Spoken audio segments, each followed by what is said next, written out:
నాకు ఇవాళ ఒక రౌండ్ టేబుల్ జరుగుతుంది, ఒక సమావేశం జరుగుతుంది. దాంతో ఒక సబ్జెక్ట్ అనేది ఈరోజు దేశవ్యాప్తంగా ఆ సబ్జెక్ట్ తీసుకుపోవాలనే ప్రయత్నం జరుగుతూ ఉంది.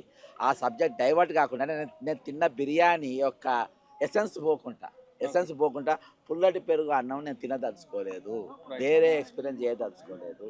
కాబట్టి ఈరోజు జాతీయ స్థాయిలో ఏదైతే మెసేజ్ పోతుందో అది తీసుకుపోయే ప్రయత్నం చేస్తున్నామో ఈరోజు ఈరోజు వాళ్ళు చెప్పాల్సిన అవసరం ఏంటంటే, మహేష్ కుమార్ గౌడ్ గారు ఈయన మా పార్టీకి ఈ స్టేట్మెంట్ మా పార్టీ సంబంధం లేదన్నాడు. ఈరోజు బీజేపీ అధ్యక్షుడు ఏమన్నాడు, బండి సంజయ్ది ఫ్యామిలీ ఇష్యూ, దానికి బీజేపీకి సంబంధం లేదన్నారు. మరి ఒక కేంద్ర మంత్రిని రాష్ట్ర అధ్యక్షుడు వదిలేసిండు ఇంకంగానే. ఇప్పుడు ఇక్కడ రాష్ట్ర మంత్రిని ఒక సబ్జెక్ట్లో ఇరుక్కోగానే ఈయన వదిలేసిండు. ఎందుకంటే నేను పెళ్లి సంబంధాలు మాట్లాడతాను, ఒక నేరస్తుతో ఒక అమ్మాయితో ఇద్దరు కలిసి ఈ విధంగా చేసుకుంటూ పోతే అసలు రాష్ట్రం సత్యశ్యామలం కాదా? చేసిన గురైన ఆమె పెళ్లి చేసుకుంటూ పోతే రాష్ట్రం సుభిక్షంగా ఉంటుంది, బ్రహ్మాండంగా ఉంటుంది.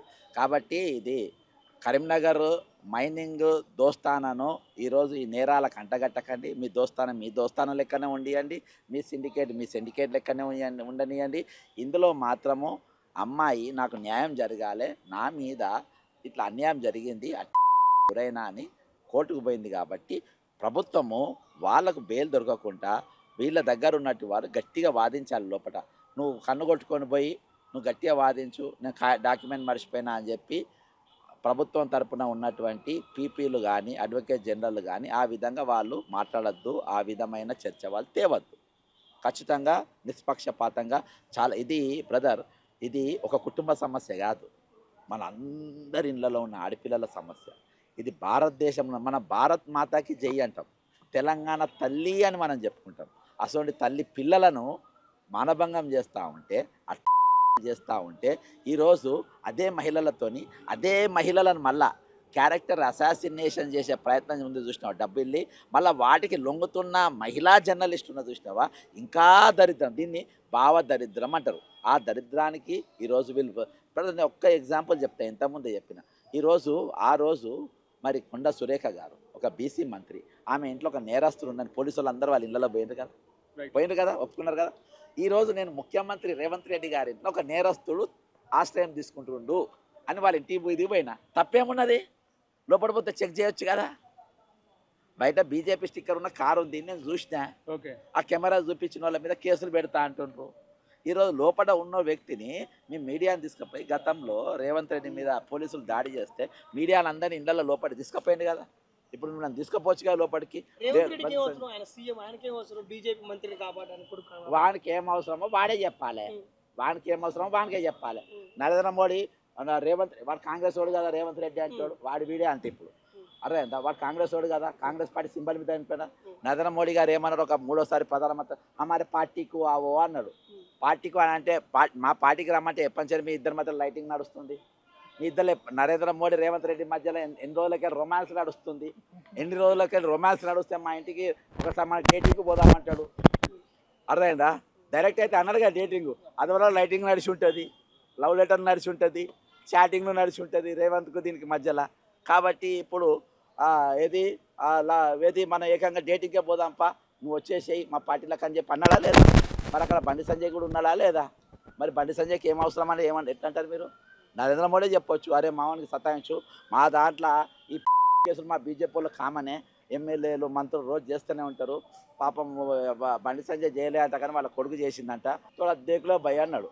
అరే ఇద్దరు మంచి సూపర్ రొమాన్స్ నడుస్తుంది, ఇద్దరికి పోయి పెట్టుకోవచ్చు, తప్పేముంది అలా. అదే నేను రేవంత్ రెడ్డి తప్పు పడతలేను, వాడి ఇంట్లో పెట్టుకుంటా హ్యాపీగా పెట్టుకోవచ్చు. ఎందుకంటే హోంమంత్రి ఆయన్నే, ముఖ్యమంత్రి ఆయన్నే, ఆయన లంగ పనులు అన్నీ చేయమనే ఇచ్చినాము. ఆయన 79 క్రిమినల్ కేసులు ఉన్న తర్వాత కూడా ఆయన మేము ముఖ్యమంత్రి ఇచ్చినామంటే ఇవన్నీ చేయమనే. ఇప్పుడు ఆయన నేరస్తులని లాస్ట్ ఆయన కేసుల చిట్టాల సీరియల్ నెంబర్ 420 కేసులు కూడా ఒక 4 కేసులు ఉన్నాయి. కాబట్టి అవన్నీ తెలిసే Congress party biggest largest democracy Congress party ఆయనను ముఖ్యమంత్రిగా చేసింది. కాబట్టి ఈరోజు భారతదేశం మన తెలంగాణలో నా ఆత్మగౌరవ యాక్చువల్ ఇంత కవిత గురించి ఒక ఆయన మాట్లాడుతుండే, అది కూడా మీకు చెప్పాలి. కవిత బతుకమ్మని తీసుకొచ్చింది, బతుకమ్మ చాలా గొప్పగా తెచ్చింది, బతుకమ్మను భారతదేశం అంతా తిప్పింది, బతుకమ్మ మంచిగా పట్టుచీర కట్టింది, బతుకమ్మ మంచిగా తలకు బంగారు కిరీటం పెట్టింది, బతుకమ్మ మంచిగా బంగారు నాణం వడ్డానం పెట్టింది, కళ్ళకు రత్నాలు తెచ్చింది, అటు ఇటు చూసింది, బంగారు చీర మార్చింది, మట్టెలు ఎత్తుకపోయింది, వడ్డానం ఎత్తుకపోయి రాతండి వడ్డానం పెట్టింది, కిరీటం పెట్టిపోయి రాతండి ఇత్తడి కిరీటం పెట్టింది. మొత్తానికి కాళ్ళు మొక్కి మట్టెలు కోసే పని మీద ఉన్నది. అన్న ఇప్పుడు అసలైన దోషిని వదిలిపెట్టి బాధితులకు న్యాయం చేయాలన్నా మిమ్మల్ని నిన్న అరెస్ట్ చేసిన పోలీసుల వైఖరి గురించి ఏం చెప్తారు? అయితే ఇవాళ బండి సంజయ్ కొడుకు ఆయన చిన్న అమ్మాయిని రమ్మని చేయొచ్చు, తప్పేమున్నది? చేస్తున్నావు అడుగుతావా? అడుగుడు చాలా పెద్ద నేరం ఇది. ఇసుకు పానీ మధ్య ఇసుకు ఖానా మధ్య ఏమి ఇవ్వలేదా మీకు? ఏమి ఇవ్వలే, ఇసుకు ఛాయ్ బి మధ్య. అరే ఏం తప్పేమున్నది చేస్తే? హోంమంత్రి చెప్పిన, కేంద్ర హోంమంత్రి, నేను రాష్ట్ర హోంమంత్రి, మేమందరం ఒకటే. ఈరోజు బ్రదర్ అసలు ఒక మూల సూత్రం మర్చిపోయింది. ఇంగ్లాండ్కి వెళ్ళి ఒక అమ్మాయి ఈ తెలంగాణలో అందాల మిస్ వరల్డ్ పోటీలోకి వచ్చింది. ఆమె పేరేం పేరు? Milli Maggi. ఆమె సిపిఆర్ చేస్తుంది. సిపిఆర్ అంటే గుండె ఆగిపోతే కొడుతుంది. ఆమె ఆశయం ఏంటంటే నేను ప్రపంచ సుందరి అయితే ప్రపంచమంతా ఫ్రీగా తిరగవచ్చు, అందరికీ సిపిఆర్ మీద అవగాహన ఇవ్వాలనే లక్ష్యంతో వస్తే ఆమెను గోకిండ్రి దుర్మార్గులు. గోక్తే ఆమె అమెరికాకి వెళ్ళిపోయి ఇంగ్లాండ్కి వెళ్ళిపోయి అక్కడ పోయి ప్రెస్ మీట్ పెట్టింది. ఈ భారతదేశం ఒకటి ఉన్నది, అక్కడ తెలంగాణ ఒకడు ఉన్నాడు, అక్కడ ముఖ్యమంత్రి అనే అప్రాష్టుడు ఒకడు ఉన్నాడు, ఆ ముఖ్యమంత్రి దగ్గర 2 బ్రోకర్ గాళ్ళు ఉన్నారు, ఆ బ్రోకర్ వాళ్ళ దగ్గర వచ్చి మమ్మల్ని గోకిండ్రు, మమ్మల్ని వ్యభిచార లెక్క చూసి దాన్ని ప్రెస్ మీట్ పెట్టిందా లేదా? దాని మీద షికాగో కమిటీ వేసింది కదా, ఆ కమిటీ రిపోర్ట్ ఏమైంది? ఆ కమిటీ రిపోర్ట్ ఏమైందని దేశం కోసం ధర్మం కోసం కొట్లాడే జై భారత్ మాతాకి అనే వీరవనితలు ఎందుకు అడుగుతలేరు? దాని మీద నేను అడిగిన, మహిళా కమిషన్లో కేసు పెట్టిన, అర్థమైందా? మహిళా కమిషన్లో దాని మీద కేసు పెట్టిన, దాని మీద ఎంక్వైరీకి వచ్చింది, మూసేసిండ్రు. రేవంత్ రెడ్డి పక్కన రేవంత్ రెడ్డి ఆ గోకినో నెంబర్ లోపలి తీసుకుపోయింది, ప్రోటోకాల్ ప్రకారం లోపలి పోకున్నా. ఎవరనుకున్నా ఫైఎం కురేషి అనేటువంటి పేరు కూడా చెప్తున్నా, ఫైఎం కురేషి అనేటువంటి లోపలి తీసుకుపోయిండు. ఆయన కళ్ళ ఇల్లు ఇచ్చిండ్రు, అన్ని చేసిండ్రు.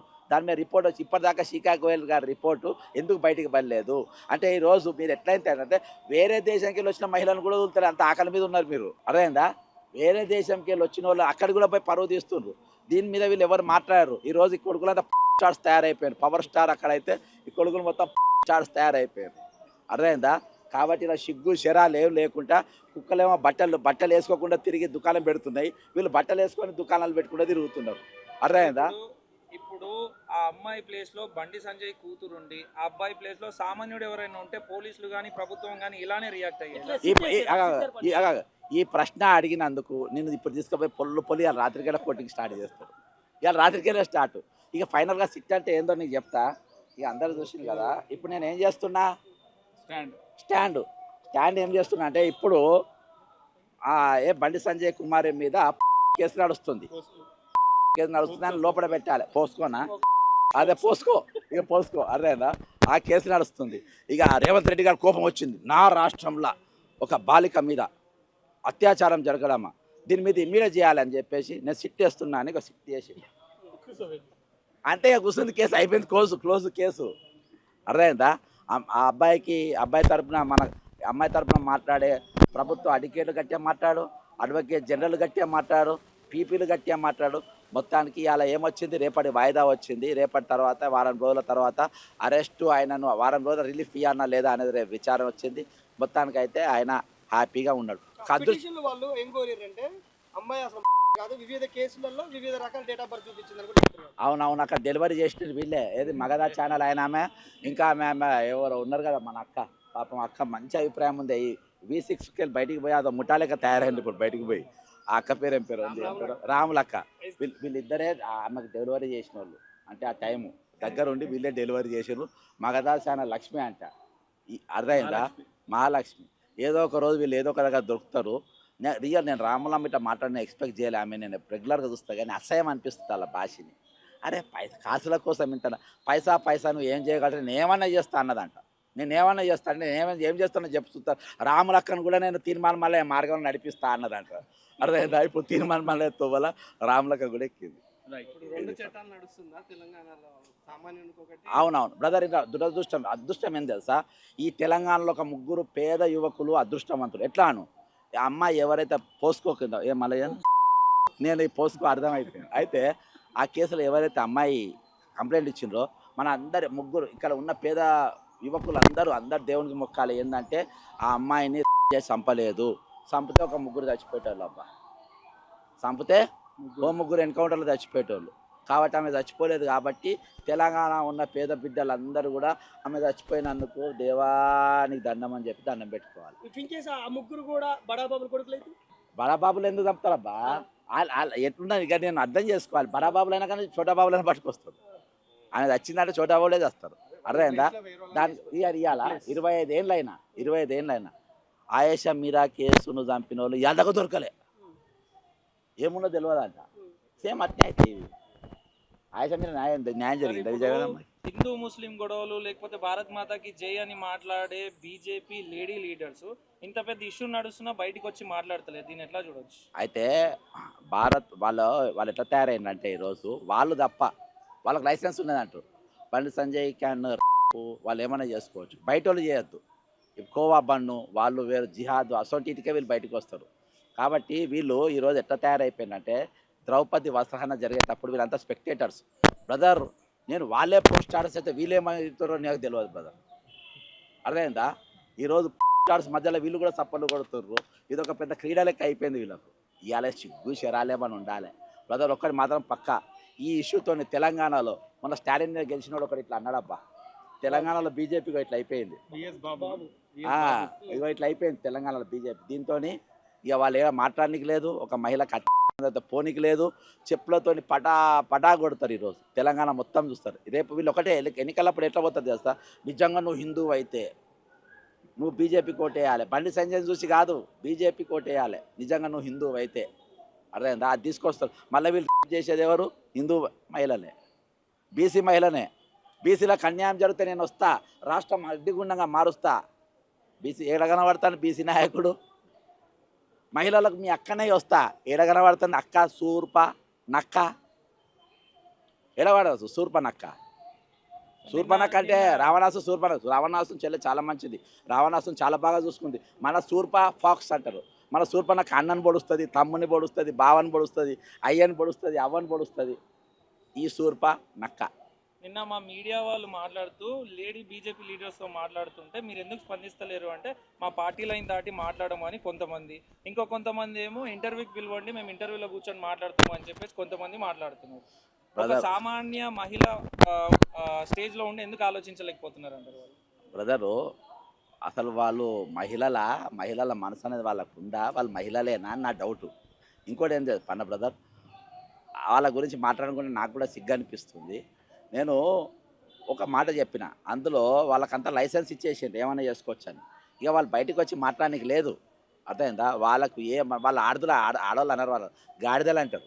అర్థమైందా? ఆడవాళ్ళు కాదు, వాళ్ళు గాడిదలు అసలు మాటలు మాట్లాడతారు. వాళ్ళు లీడర్లు కాదు, పొలిటికల్ కాదు, సమాజం మీద వాళ్ళకి స్పృహ లేదు, ఏం లేదు. మా బీజేపీలు చేయొచ్చు, మా బీజేపీ మందుని చంపొచ్చు, ఏమన్నా చేయొచ్చు అనే తీరుగా ఇవాళ భారతదేశం నడుస్తుంది. తెలంగాణలో కూడా మోపైంది.